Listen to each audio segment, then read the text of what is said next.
Somebody's made a nice save. 25 miles to go.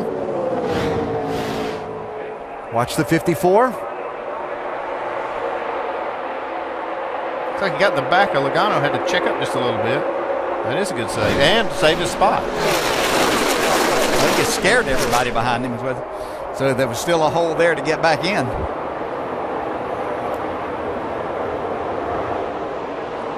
"26 cars on the lead lap, all in that lead pack."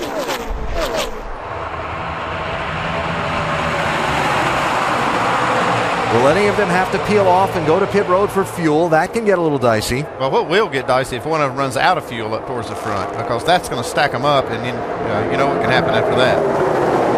As close as this is, and as tight as everything is, you can't get out of the way fast enough. If you're a Regan Smith fan, just remember, we're only stating the facts.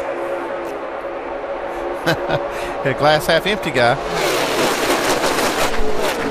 I'll tell you tonight the way it's working out, though, I really like my chances out front. Yeah, and I said earlier on that when you have a fast car, you have options. You can, depending on where you want to be. When you have a car that you feel like that you can block with out front, then that's where you want to be. Make them find a way to go around you. There's a lot of things that you can do from the lead that you can't do from second, third, fourth, or fifth down the inside. Team owner of the first and second place cars.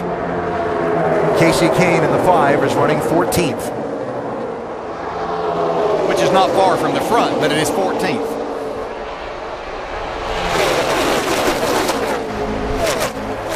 Kyle Larson running 4th in the 42.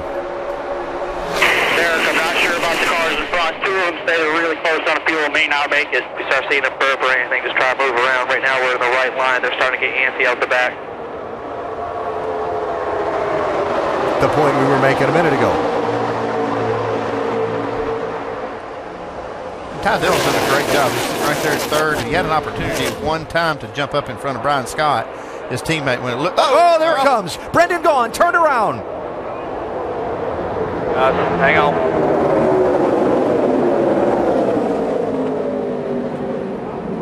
How that was a single car incident, I'll never know. It was just by chance. And he spun right through the middle of it.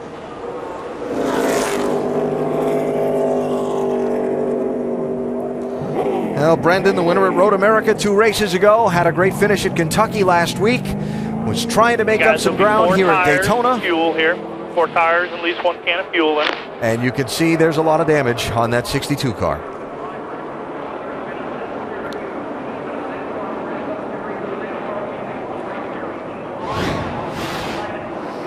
You see Brendan gone right here on the outside, right behind Trevor Bain.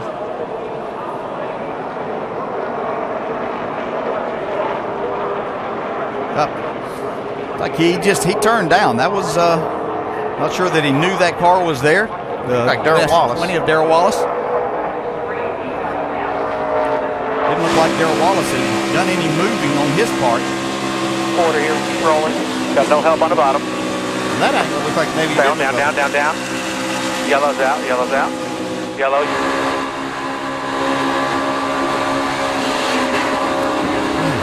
That's just a combination of right track and left rear coming together. Look at the car here.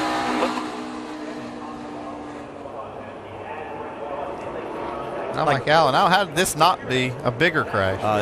It's great driving back through there. Look at Eric McClure. Just get his car stopped. Nice job.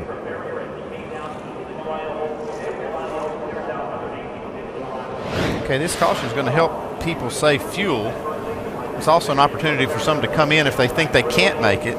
But it's so difficult to come from the back. I think if I had any chance at all, I'd stay out of making it. I think you got to now. That's kind of the strategy that you put yourself in. We see how important track position is. I mean, you can't pass. It's also an opportunity for more cautions, like you were talking about a minute ago. Well, you got more laps, but then again, you got the opportunity to save some more fuel. So how much of that can you do?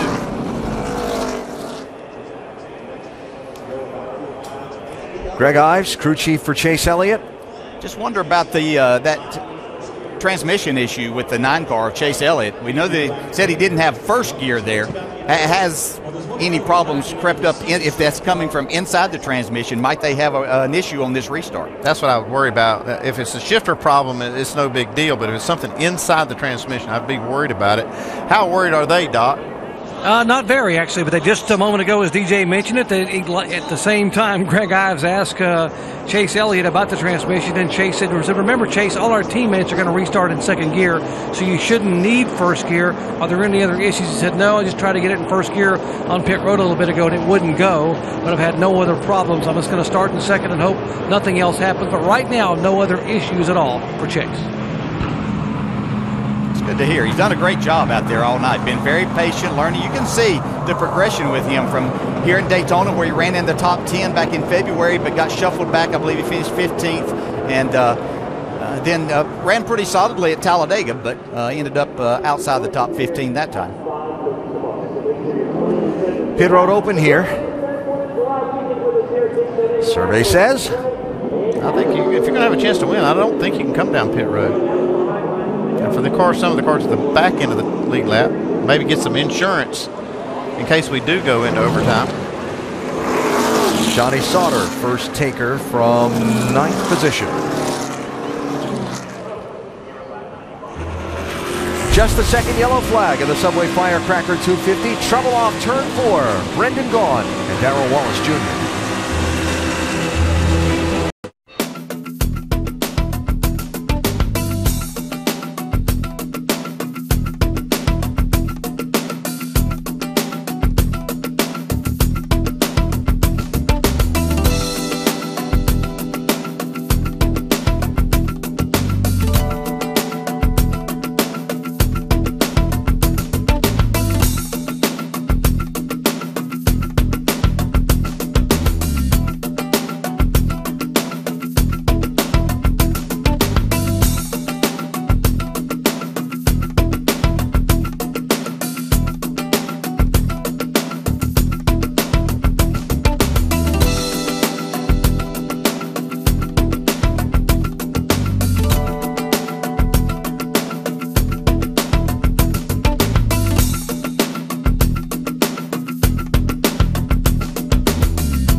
Subway Firecracker 250 at Daytona, powered by Coca-Cola, down to its final 3 laps. Don't forget NASCAR.com has all your latest NASCAR information. Going to go green with 3 laps to go, and the car in 3rd position, which happens to be numbered 3, maybe a little shy on fuel. Says we're out. Feed that box. Just keep feeding that box. There's no way we're out. Just make sure you run the flat. Just make sure you run the flat. Keep feeding that box. So it is. Gauge has nothing. You up on the banking? On the flat, man. Keep whipping it back and forth. Keep whipping it back and forth. Okay, the fuel pickup's in the right rear corner of the fuel cell, and there's a box over there that basically what he's talking about feeding the box is filling that box where the pickup is with the fuel that's sloshing in the tank. The problem is it could stumble on this restart. What he needs to do really is be able to mash the gas here and make sure that he's got plenty of fuel there, but you don't want to use up all your fuel because obviously he's getting down close to being out. Yeah, he could stack it up on the restart. Free pass to Mike Wallace. 26 cars on the lead lap. Brendan Gaughan lost a lap getting repairs on pit road. Here we go. A trophy at Daytona at stake. Who's going to get it? Yeah, Chase Elliott, just his car stumbled. Was that transmission? Oh, the car's spinning around in the stack-up. Elliott Sadler's in the grass. David Reagan's in the grass. And the caution is right back out. I think Chase Elliott ran out of fuel. Just like we talked about, that's where, you know, if it's really close and you don't run the flat like you saw Ty Dillon, then you have a chance of not having that fuel line full of fuel and it's got air in it and it stumbles. Well, David Reagan and Elliott Sadler get the worst of this. This is going to get worse, too, because we got more laps that are going to run. It's going to go into overtime. More cars are going to be running out. It's coming back up now.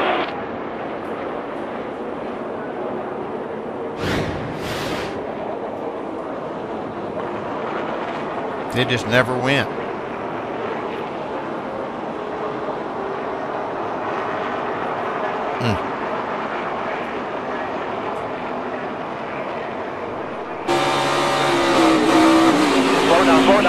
Slow it down.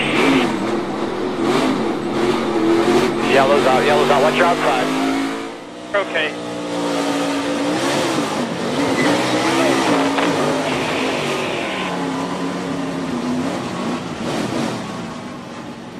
You don't have much damage. You go to your pit stall right there. Go to your pit stall. Hearing that engine rev up generally means the rear wheels are off the ground. That's exactly right. Yep.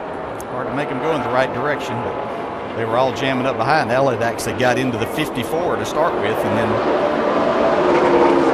things ensued from that point. Well, the old accordion effect from the guy on the inside of row 1. We're talking about the guy in the 3 car. Yeah. It might be the problem that was the car in front of him. Yeah. But certainly not giving us any more confidence that this next attempt at the restart is going to be a smooth one. No.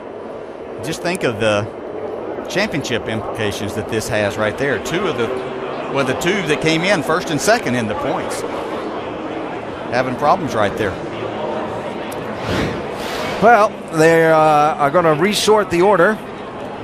Pit road will be open here, and then we'll get ready for a little extra time tonight here at Daytona, which gives us an extra moment to check down in the pit studio. This is what we've been talking about all day, setting yourself up to be there at the end. How do you do it?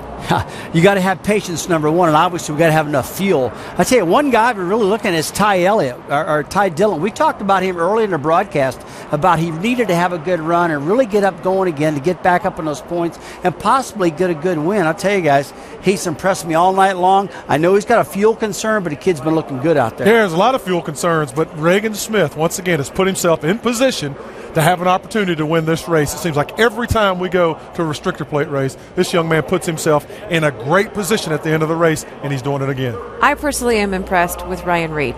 In third. An outstanding job. Outstanding job. This is a track that he struggled early on in the season, qualified up front, and he's following through right now. And then, of course, Kyle Larson now in second. Yeah. You know, just the turnaround that he's had from one year to the next. David Starr in 6th position. A good run for David Starr, so a lot going on. Kyle Busch coming down pit road, Alan. Kyle Busch, Chase Elliott, David Reagan, Elliott Sadler will come down pit road. Just a splash of fuel or more, Doc? For Kyle Busch, it'll be fuel. They're going to check the fenders, and they knew they were going to be really, really close and maybe not quite make it. And because everybody else was having fuel, they were having concerns. Now, Chase Elliott said on the restart, his words were out of gas. And then when he switched it back and forth, it picked back up. Apparently, that box end he was talking about, there was no fuel in it, so they decided to come on in now and put tires on it and fill it full of fuel. Just not enough fuel for the restart, but once the car got wiggling back and forth, it picked up. The 11 car, Elliott Sadler's in. Sadler had fuel, but he thinks that maybe the splitter may have gotten pushed down in the front end. They wanted to come back and check the splitter, check the front end, change some tires, and top it off with fuel. this might be a good move for some of these cars, because if we happen to get another stack up on a restart, then all these other cars are going to be, they're already close on fuel. So some of these other cars are going to run out.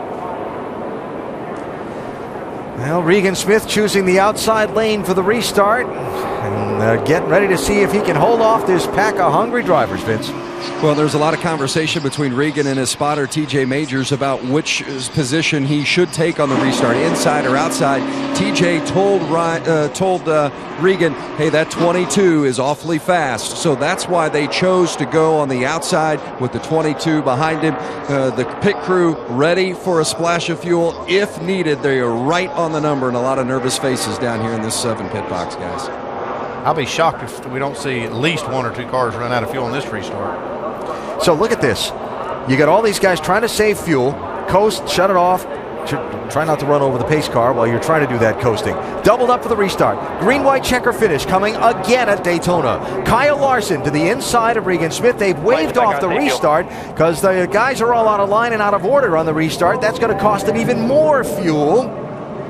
And this could really get chaotic. Yeah, the only one that can feel pretty good up there is Joey Logano, who has more fuel than the rest of them. He has a little bit more. He has 3 laps of caution more fuel than the cars that pitted at lap 53. So the more you can save me, the better. Remember, Logano had a pit road speeding penalty earlier, so it put him in position to be able to stop and top off when some others did not. That's that 3 laps difference you see right there. That's 3 laps of caution too now. That's not using a lot of fuel for the other car.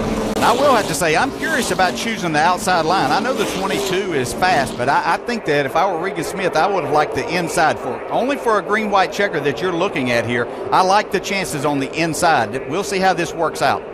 Some people to point out. Remember, we talked about the Daytona and Talladega surprises and how some of the underdog teams can get out and have strong runs because of the great equalization of the draft. David Starr, 44 car, running in 6th position, and he too topped off the fuel at lap 56.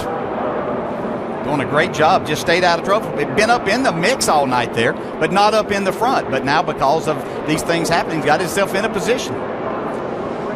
So we'll try this restart again.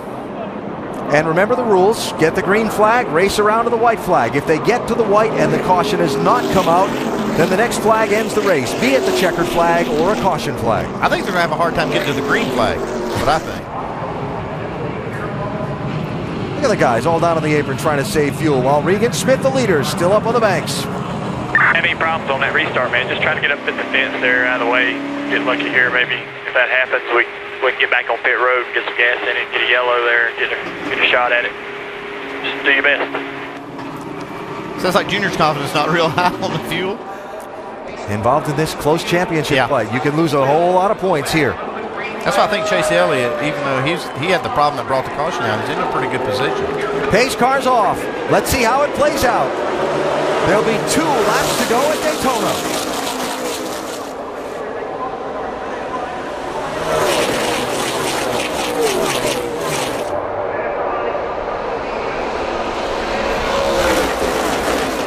Kyle Larson, 42. Regan Smith, 7. Joey Logano, Ryan Reed doing the bumping. Yeah, Ryan Reed doing all he can to push Larson out front of this group.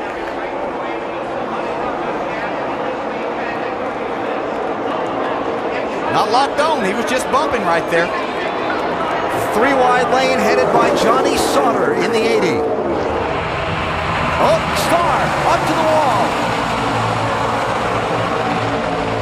Everybody gets through. Here they come to the white flag. Do they have enough fuel to get back? Final lap of Daytona is underway.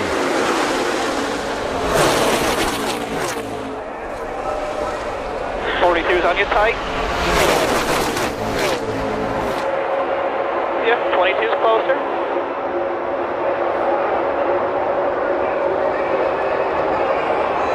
Joey Logano getting a run on Regan Smith. Here comes Casey Kane in the 5. Ryan Sieg in that 39 car up through the middle. Jeremy Clements into the picture. All going on behind Regan Smith. Can he hang on? Will the fuel last to the finish line? Here they come to the checkers.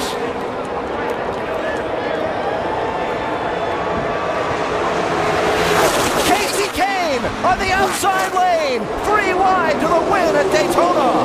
Wow, what a finish. That was incredible. How did he do that? Unbelievable, the move that he made right there.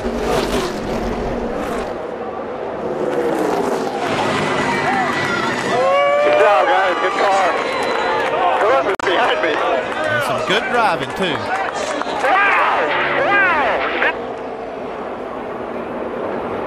He restarted 7th for the green-white checker. He made a move up through the middle, down the backstretch, and came around 3 wide to the outside to the finish line to take home a Daytona trophy. I just didn't really think that he had enough momentum out there. I thought when I saw him down the backstretch, he might have a chance, but then he didn't have any real help after that. Watch this. In February, Regan Smith won by 13 one-thousandths of a second. Casey Kane just won by 20 thousandths of a second. I believe that's Ryan Sieg that's pushing him across the line there. What a great job he did. He ran great here back in February. I believe finished 9th. Yep. I don't even think Casey Kane knew who it was that was pushing him. But Sieg did such a good job. I mean, that was just incredible how they did.